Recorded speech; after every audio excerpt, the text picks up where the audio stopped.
India runs one of the largest railway networks on Earth, carrying tens of millions of people every single day. And right now, that network is rebuilding itself on a scale the world rarely sees. Bullet trains on elevated viaducts, freight lines built only for cargo, and a bridge higher than the Eiffel Tower. These are projects measured in decades, in billions of dollars, and in records broken. This is the story of India's railway megaprojects. To understand why India is building all of this, you have to understand a problem decades in the making. Engineers call it a capacity debt. The traffic on the rails grew far faster than the rails themselves, and for years the network has been quietly paying interest on that gap every single day, in lost time, missed deliveries, and cargo stuck waiting behind slower trains. Fixing it would take more than patches and repairs. Look at the figures. Between 1951 and 2015, India's route length grew by just 23%.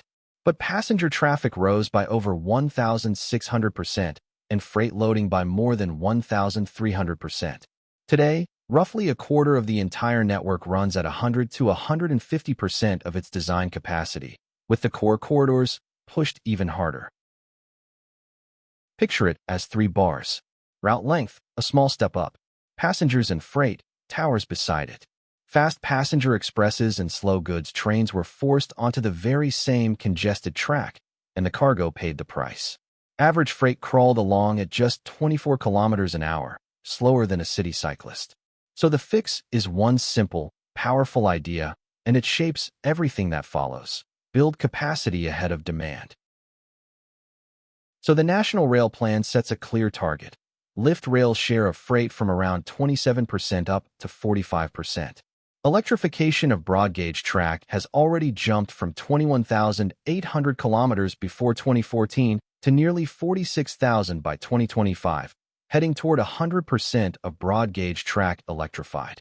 And 3 flagship megaprojects carry this plan forward, each one tackling a different piece of the puzzle. The first is India's first bullet train, the Mumbai to Ahmedabad high-speed rail corridor. 508 kilometers of standard gauge line, running from Bandra Kurla complex in the heart of Mumbai all the way to Sabarmati in Ahmedabad. Built with Japanese Shinkansen technology, it is designed to do something no Indian railway has ever done before: move people between 2 major cities at the speed of flight. The numbers are the headline. A design speed of 350 kilometers an hour, with an operational speed of 320. 12 stations along the way. A journey that takes 6 to 8 hours today collapses to just 2 hours and 7 minutes on the limited stop run, or 2 hours and 57 minutes when it stops everywhere. The price tag, 1.08 lakh crore rupees, about $17 billion. The route threads out of Mumbai up through Thane, Virar and Boisar, crosses into Gujarat at Vapi, then runs on through Surat, Bilamra, Vadodara, and Anand into Ahmedabad. 12 stops across 2 states. The first stretch to open is the 47-kilometer priority section between Surat and Bilamra, the proving ground where the trains, track, and signaling all get tested before the rest of the line follows. Almost the entire line rides on a viaduct, 353 kilometers of elevated track. To build it fast, crews use the full-span launching method, lifting whole 1,000-ton girders and setting them onto the piers in one single piece. Then there is a 21-kilometer tunnel, including a remarkable 7 kilometers bored undersea, deep beneath the waters of Thane Creek, India's first ever undersea rail tunnel.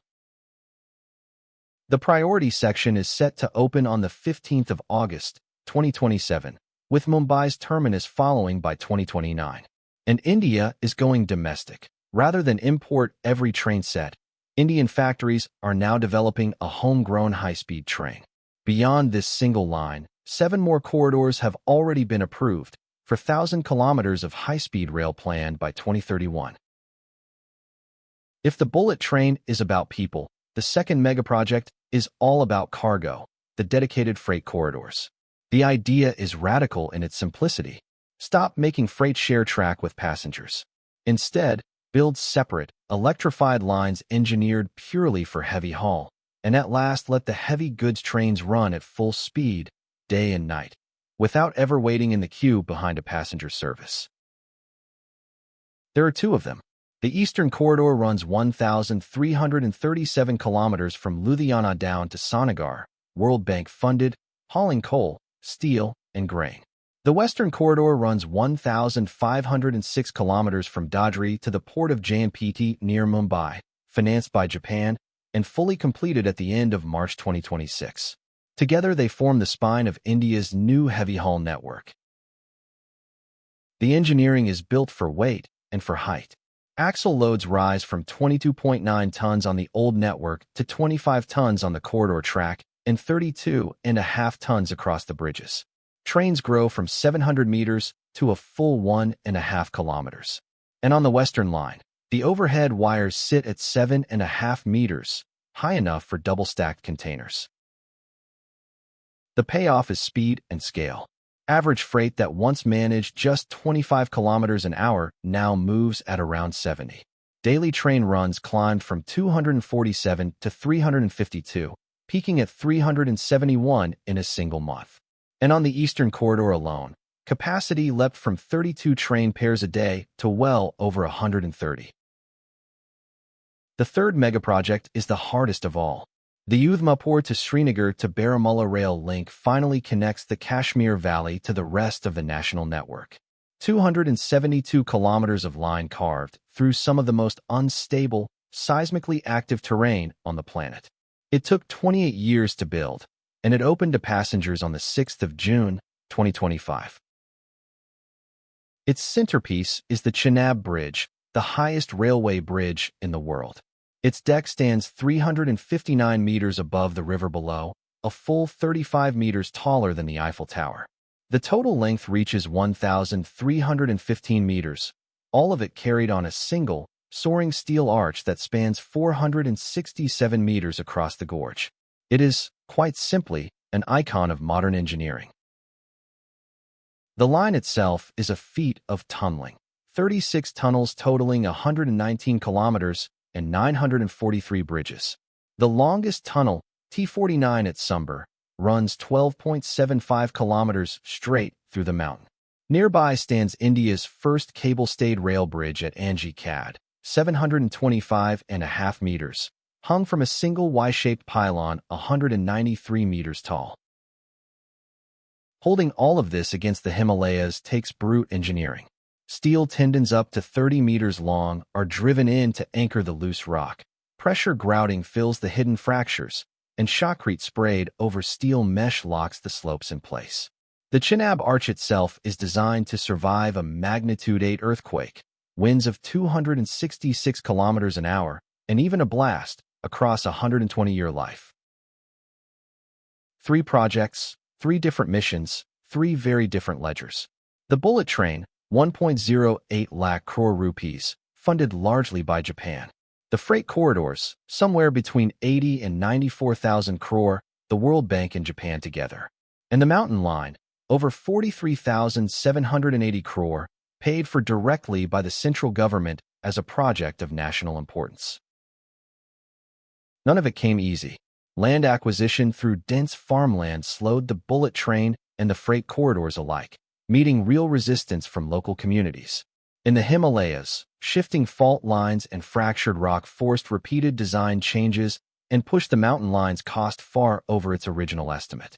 And building in fragile ecosystems means constantly weighing connectivity against genuine environmental cost. But the direction is now set. The plan is no longer single corridors, but a whole grid, a diamond quadrilateral of high-speed rail linking Delhi, Mumbai, Kolkata, and Chennai, several more dedicated freight corridors, and Vande Bharat services spreading right across the country, all of it stitched together under the Gati Shakti National Master Plan that aligns rail with ports, highways, and industry. A bullet train, a freight network, and a railway through the mountains. 3 answers to one very old problem, and together, a brand new backbone for a country on the move. Thanks for watching Learn Railways. If you found this useful, subscribe to Rams Ready for more deep dives into the engineering that moves the world, and we'll see you on the next line.